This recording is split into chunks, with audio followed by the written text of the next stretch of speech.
So hey everyone, here's a nice looking illustration of Kakarot. So how I made it, let's just jump into the Illustrator.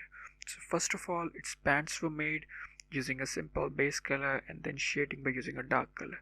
And then different layers for the pants were made to show the tone of parts. After that, outlining of hair was done, and then the simple shading of the hair was done to give it a realistic look. Then outlining of the whole body and the face. After that, the wristbands were made.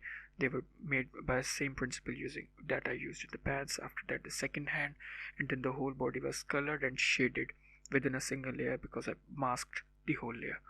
After that,